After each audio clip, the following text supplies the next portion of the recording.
10, 9, 8, 7, 6, 5, 4, 3, 2, 1. It's my birthday!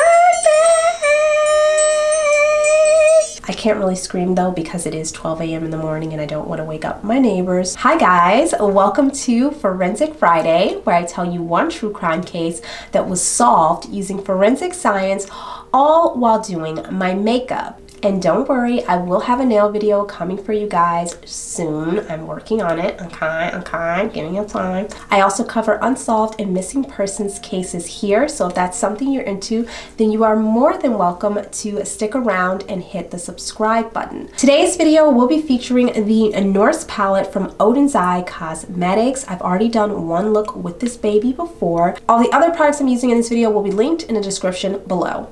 Now let's get into today's case. As you can see, I have my birthday nails on and I'm so excited. You guys, you know when you just, there's like that one thing that just makes you feel put together. Just saying, like I'm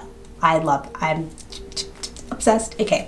Now this story all takes place in Oklahoma City in July of 1992, where 42-year-old Caren Campono lived with her third husband, Christopher Capano.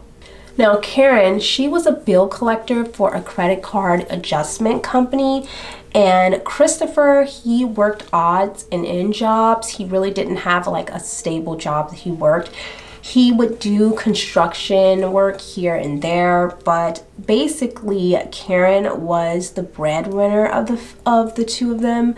She was the one with a really stable job. Now Caren had been married twice before. She had 3 children from 2 other marriages. And although Caren lived in Oklahoma City, her children lived in New York with the rest of her family. Caren would visit her children often in New York. So Caren and Chris were married in 1987. Chris and Caren as a couple was kind of considered an odd couple because they had somewhat of an age gap between them. When I say somewhat, okay. They had a 15-year age gap between the two of them. And listen, I'm not judging, you know, as long as everybody is legal here, do whatever you like, okay? As long as it's within the law. Caren, she was 15 years older than Chris. Their friends and family members thought that they were just so odd and ridiculous, and especially since it was Caren's third marriage, they just kind of thought like, is she going through some sort of midlife crisis? Like what's happening here? Why is she with someone so young? Like literally someone who was the age of her own children. But I do think that their relationship was especially odd because of the way that they met. I'm gonna get to it, girl. I'm gonna get to it. Caren met Chris through her best friend. Chris was actually Caren's best friend's son. She literally watched him grow up around her kids as well. And so it's just, I don't know. For me, it's a little bit weird. I definitely wouldn't be letting Caren come around my children. Okay, for sure, for damn sure. I know a lot of people may not think that's odd. I don't know, I'm just not attracted to people that I watched grow up unless I was like growing up alongside them, you know what I mean? I don't know. You guys let me know what you think in the live chat right now over there. Go over there. Like me as a mother, I'm not a mother. I don't know why I just said that. But if I was a mother, you know what I mean? I wouldn't be hooking my children up with my best friends. Let's just say that. You know, it's like, definitely not. Now, Chris, he did struggle with a drug problem. He had been struggling with it for a while, and Caren, she had been trying to help him. Now, although Caren would visit her children often, she did start to get homesick, and the last time that she went to visit them, she decided that she wanted to move back to New York with her family, which makes a lot of sense, you know? Oh my God, I was not prepared for these claws. I'm like stabbing myself in my upper lip. What the fuck? I'm like very, very nervous. Like if you guys see blood spraying all over the camera lens, call 911. But I'm not going to give you my address because I don't want anybody showing up to my place. But call 911, okay? Chris and Caren would argue about this often. Well, they wouldn't really argue. It would pretty much just be Caren saying how she wanted to go back home to be with her kids and her family. And Chris, he really didn't understand because he was fairly young and this was his first marriage and he didn't have any children. So he didn't really get it, pretty much. And so they would have like conversations about it and disagreements about it. Sometime on the evening of July 1st, 1992, Chris and Caren got into an argument about Chris's drug use. Now, she wanted him to go to rehab and get help for his addiction, but Chris refused. He didn't think it was that big of a deal, and he just felt like that she was just being naggy and like nagging at him. And I mean, I don't know because I've never had like a relationship where the person was that much older than me. So I would imagine like the dynamics in that type of relationship where the age difference is that large, like a 15-year age gap, that it would be a little more difficult because he would probably seem like very immature to her, like a child. But anyway, they got into this argument because Caren really wanted him to go to rehab. She was tired of dealing with his addictions. She felt like that was one reason probably why he couldn't keep a job, a normal job. She had been working and supplying, you know, most of the income for them to live off of, and she was getting tired of it. You know, she was basically taking care of someone like they were her child when she didn't even have her own children with her. And Chris, he wasn't having it. He just felt like she's being super naggy. You know, he felt like an adult, although he wasn't acting like an adult and getting his shit together. According to neighbors, they heard the couple screaming and yelling throughout the night. In fact, it got so bad that Caren ended up leaving the house because she was super frustrated. According to Chris, she decided to walk to the corner store to get some personal items. I guess he means like probably tampons or pads or something for her period. I don't know what they mean, but I noticed that guys use personal items whenever they don't want to say tampons or pads, which is pretty normal for girls to be using, but I get it. Chris claims that he then too left the apartment and headed to a local bar just to blow off some steam, you know. He says that he got a couple drinks and he stayed there to around midnight. He says that when he got home, Caren wasn't there and he ended up passing out because he was so drunk. And so he just went to bed assuming that she would at some point come home. But when he woke up the next day, Caren still hadn't returned home. Concerned that Caren hadn't returned home the previous night, he called her job to see if maybe she had just gone straight into work and he had missed her or whatever. But when he called her job, her employers told him that she hadn't even shown up for her shift that day. Now, Chris was freaking out because he's thinking, okay, something is really, really wrong. She is not like this. She would never just not show up for a shift at work, especially since she the only damn one working and he ain't.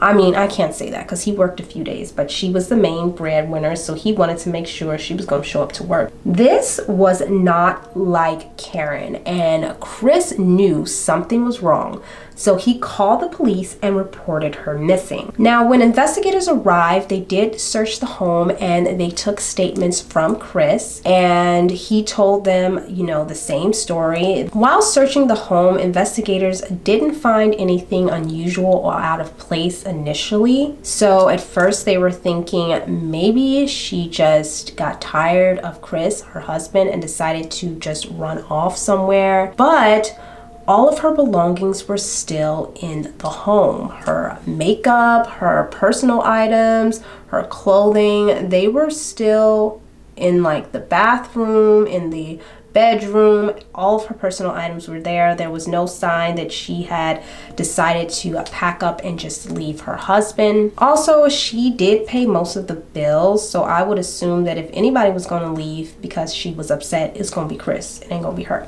There was no way she would have left that stuff behind. It was like she just vanished into thin air, and investigators couldn't figure out what the hell happened. Now, Chris did tell the police that when he returned home from the bar that night, he found that their home had been broken into and some items were missing. Like what, motherfucker? Because you're probably lying. He claimed that some of their valuables had been stolen. So then why would you stay in the house that night? Somebody broke into my house. I'm calling police that night. And I'm not staying in the house. But that's just me. He's a man, maybe it's different. Investigators wanted to do a more thorough search of the home, so they asked Chris if he would sign a waiver, a document that would allow them to do another search, like a more in-depth search. And he agreed. He was very helpful, according to investigators, and he told them, you know, yeah, I hope that you guys can find something that will help us find Caren. During their search, the first thing investigators noticed was the positioning of the bed in the bedroom. It was against the south wall, and next to the bed on the floor was a large white trash bag. And when investigators lifted the trash bag, they found a large brown stain underneath it on the carpet. Forensic scientists used hemosticks to test the stain for blood. Hemosticks are 3-inch plastic strips with a special blood reagent at the tip. The strips detect the peroxide-like activity of hemoglobin in a substance. The carpet stain tested positive for presumptive blood, but they weren't sure whose blood it was or if the blood was even human. To find out, they cut out the area of carpet with the stain and sent it to the Oklahoma City Police Department's forensics lab. It was so much blood on that area of the rug that it had soaked completely through the carpeting. Like, you could see the blood on both sides of the rug. At this point, investigators started to theorize that they may not be dealing with a missing persons case. It could very well be a homicide case. And investigators are thinking, if this is human blood, by the amount of blood here on the carpeting, this human probably is no longer alive. However, they didn't have a body or any evidence that someone had been harmed there, and they wanted to find out if the blood was Caren Campono's. Investigators were not stupid. They suspected that Chris knew more than what he was telling them. They started to think that the blood belonged to Caren Campono. He told police that he left at 7:30 and then he went to the bar, and that the bartender could vouch for him because he had been there for like hours. But when they interviewed the bartender, she actually had no real recollection of him ever being at the bar. She said that he may have been there, but she wasn't sure. She couldn't really say for sure that she remembered seeing him, and his alibi was weak. It was weak. Investigators could not corroborate his alibi. And Chris just kept telling police that he knew nothing about his wife's disappearance, that he didn't harm her, and he didn't know where she was. And with further investigation, police did find that Chris had pawned some of Caren's personal items, like some jewelry and stuff of hers, the day after she went missing. Now, although police did have reason to suspect that something really bad had happened to Caren, and Chris knew more than what he was saying, they didn't have a body. So there wasn't really much they could go on. They couldn't say like she was dead without her body. So police did what any good investigator would do, and they returned to the crime scene to run more tests. Other than the blood stain they found on the carpeting, they really didn't find anything else. Well, at least they couldn't see anything else with the naked eye that would tell them that something more sinister had occurred. According to investigators, the house looked in pristine condition outside of that blood stain.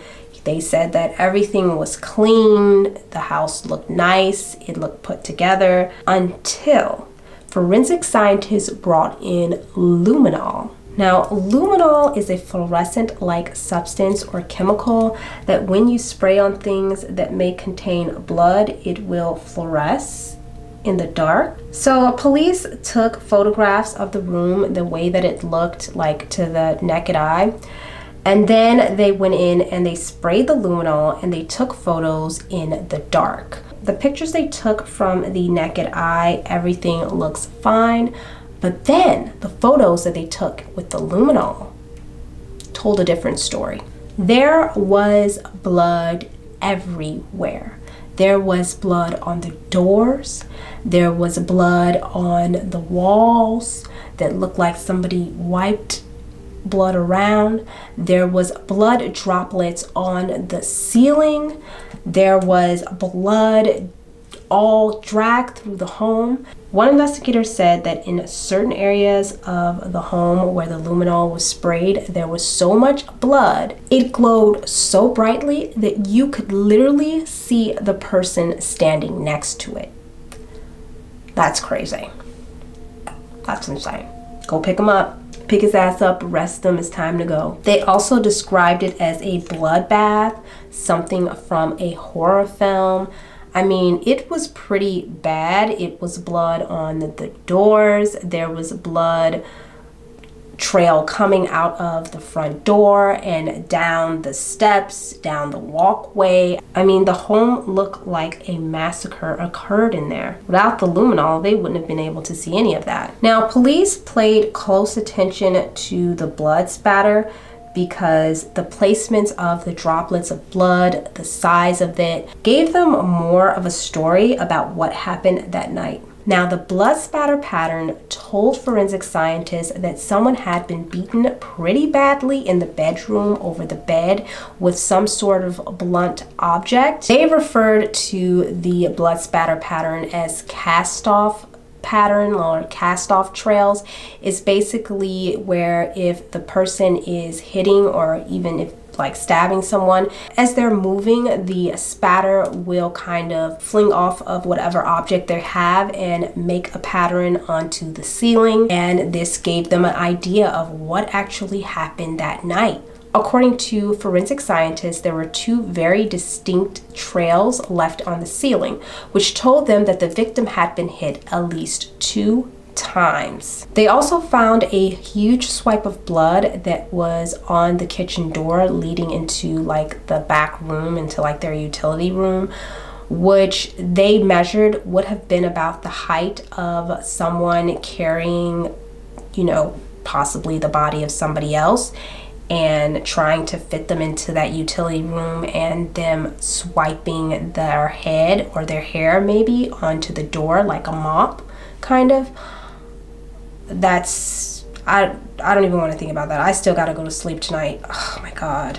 Now, according to the blood trail, it appears as though the body had been taken into that utility room, set down on the floor, and then dragged out of the utility room and down the steps and all the way down the driveway. Now, although the forensic evidence showed a very gruesome crime scene, that there obviously was an attack at the home, investigators still had a lot of things to figure out, such as where was the body and where was the murder weapon. Those were two major pieces of evidence that they would need to solve this case. And again, they weren't sure if the blood was Caren's or not, so they couldn't really prove that a murder had actually occurred. But one thing was for sure, someone had been violently attacked inside of that home. Using the blood splatter evidence that they found in the home, investigators needed to prove that there was enough blood loss for someone to have died there, and if that person was Caren Campono.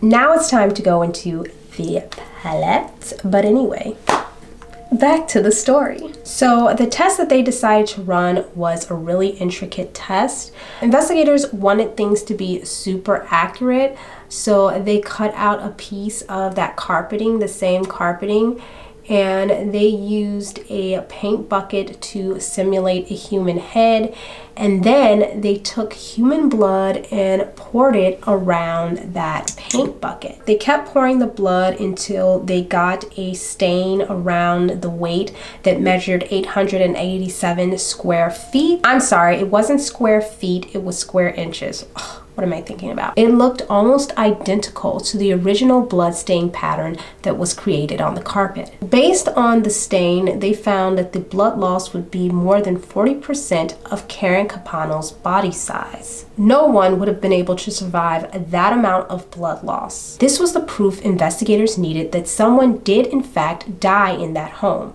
However, they still didn't know if it was Caren's blood or not. Investigators were now sure that this was not a missing persons case, and they changed it to a homicide case. Now, because police did not have Caren Campono's body, they did not have a sample of her blood to compare to the blood stain to tell if it was actually Caren's blood. So they started looking at Caren's blood relatives to see if they could do something there. And this normally would be something that is relatively easy if both of Caren Campono's parents were alive. When conducting a geology DNA test such as this, how it works is usually a person has half of their DNA from their mother and the other half of their DNA from their father. So all they would have needed to do was to collect the two DNAs from her parents, and then they would have compared that DNA to the blood that they found on the rug.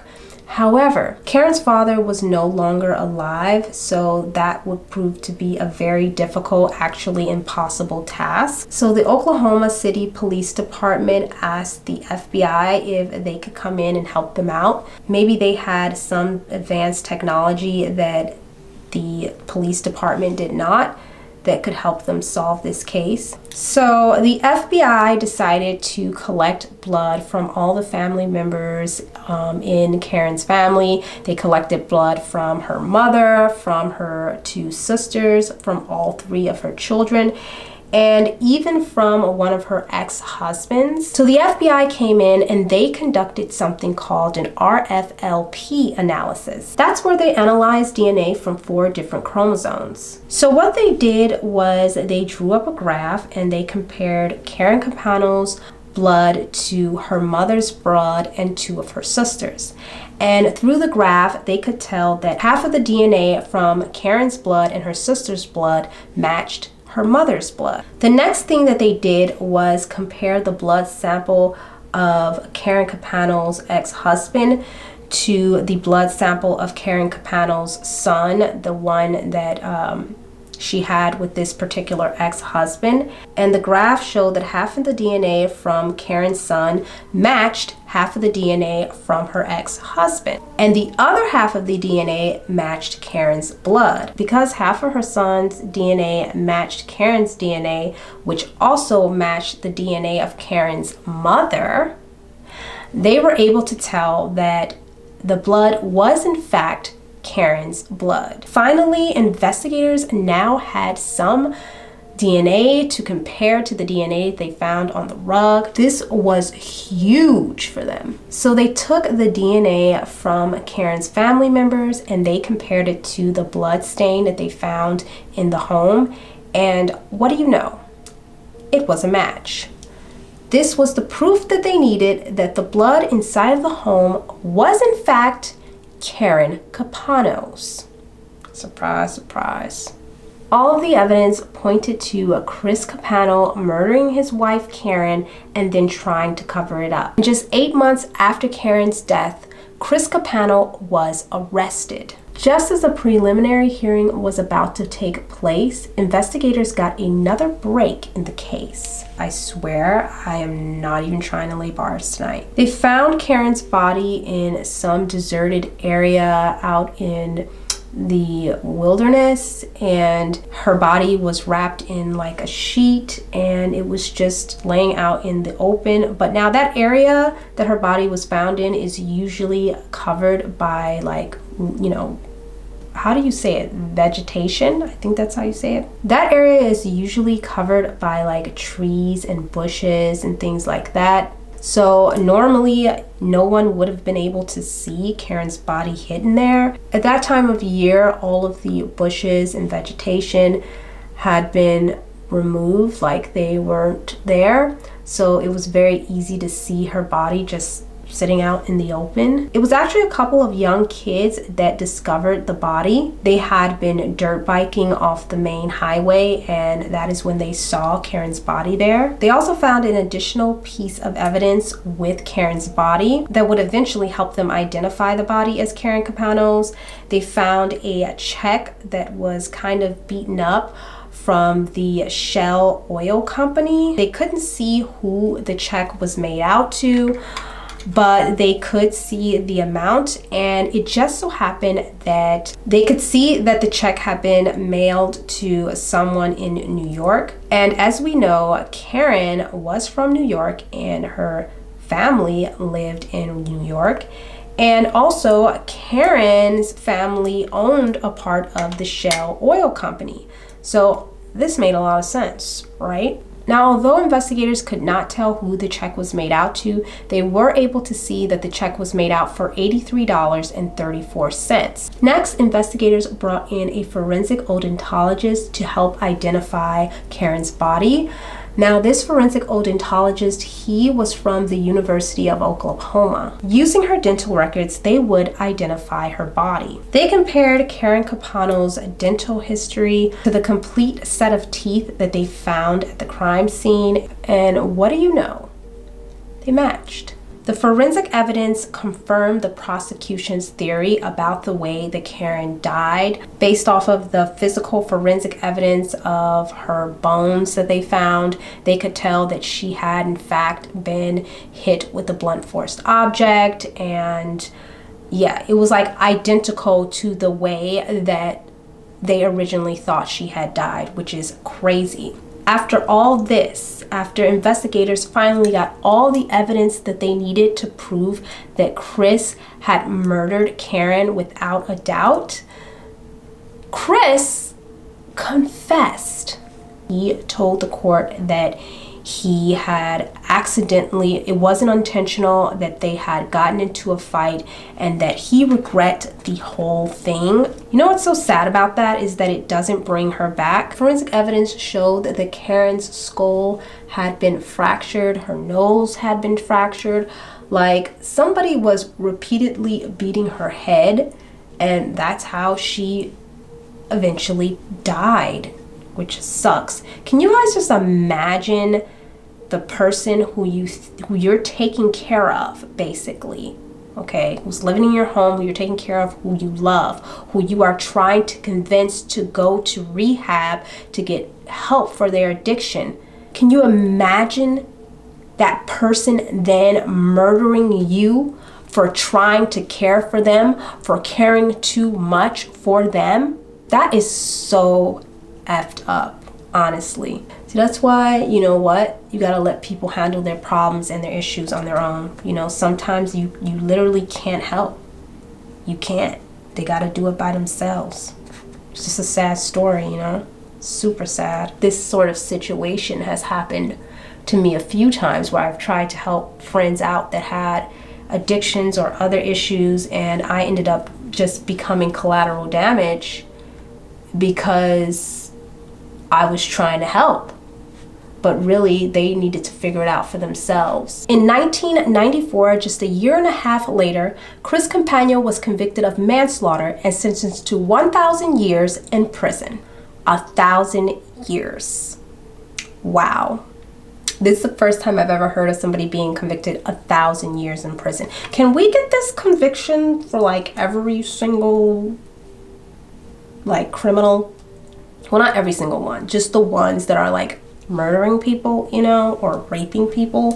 Those can get 1,000 years. Thank you guys so much for taking the time out of your day to spend with me and watch this video. I'm sorry Lucy didn't join. It is like 4 a.m. in the morning and she ain't down with that ish, okay? She's like, hell no, like I'm going to sleep in my comfy big chair. If you like this video and my makeup look, you can let me know by clicking the like or dislike button. Subscribe if you want more content and you want to see more of me for whatever reason. You can subscribe, and I'll see you guys next week with another Forensic Friday episode. Bye.